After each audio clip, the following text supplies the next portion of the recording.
Bayangkan, dari balik jeruji besi yang seharusnya menjadi tempat hukuman dan penyesalan, ada seorang napi yang justru hidup bak seorang raja. Ia bisa menikmati kamar mewah, bebas berkomunikasi, bahkan mengendalikan bisnis haram bernilai triliunan rupiah. Nama itu adalah Freddy Budiman.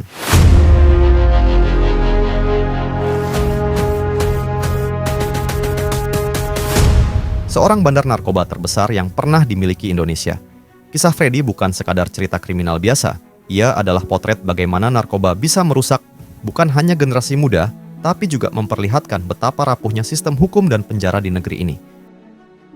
Dari masa mudanya di Surabaya, Freddy memilih jalan gelap yang penuh dengan uang, kekuasaan, dan kemewahan. Tapi di balik semua itu, ia menanggung risiko besar, penjara, pengkhianatan, hingga akhirnya eksekusi mati. Apa yang membuat Freddy bisa begitu berkuasa, bahkan dari balik jeruji besi? Bagaimana ia membangun jaringan internasional narkoba yang membuat namanya ditakuti? Dan mengapa menjelang akhir hayatnya ia justru bertaubat dan kembali mendekat pada Tuhan? Freddy Budiman lahir dan tumbuh di Surabaya. Sejak muda, ia hidup dalam lingkungan yang keras, penuh pergaulan bebas, dunia malam, dan gaya hidup glamor. Ia dikenal sebagai sosok cerdas, berani, dan ambisius. Namun kecerdasan itu tidak ia gunakan di jalan yang benar. Freddy memilih jalur cepat menuju kekayaan, bisnis narkoba. Awalnya, ia hanyalah pemain kecil, mengedarkan narkoba dalam lingkup terbatas, menjual dari tangan ke tangan. Tapi dengan cepat, Freddy naik kelas. Ia punya keahlian dalam membangun relasi, membaca peluang, dan tentu saja, menyuap pihak-pihak tertentu agar jalannya mulus. Dari situlah Freddy mulai masuk ke lingkaran bandar besar, hingga terhubung dengan pemasok dari Tiongkok dan jaringan kartel Asia Tenggara. Masa kejayaan Freddy benar-benar mencengangkan. Ia tidak hanya menjual dalam jumlah kecil, tapi mengatur peredaran narkoba bernilai miliaran hingga triliunan rupiah.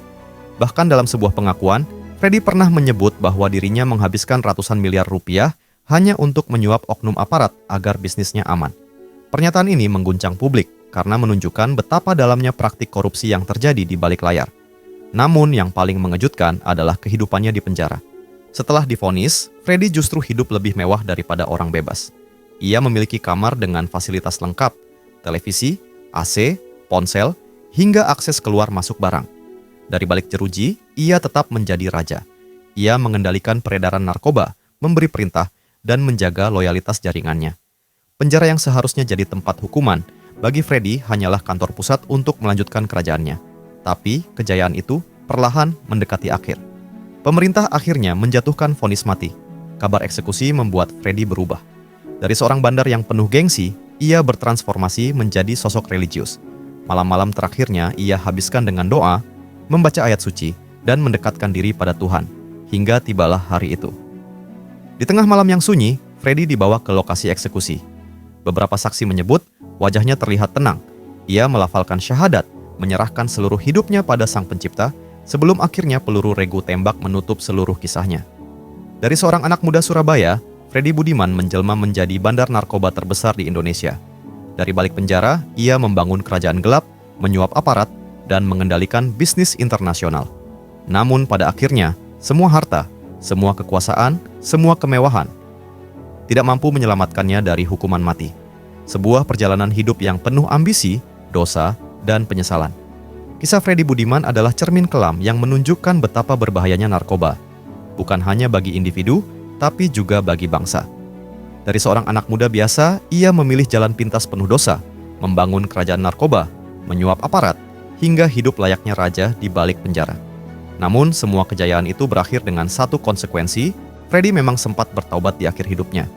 Namun, penyesalan yang datang terlambat tak mampu menghapus jejak panjang kejahatan yang sudah merusak begitu banyak orang. Dan inilah yang harus menjadi pelajaran bagi kita semua, bahwa narkoba tidak pernah memberi kebahagiaan, hanya membawa kehancuran, penyesalan, dan kematian.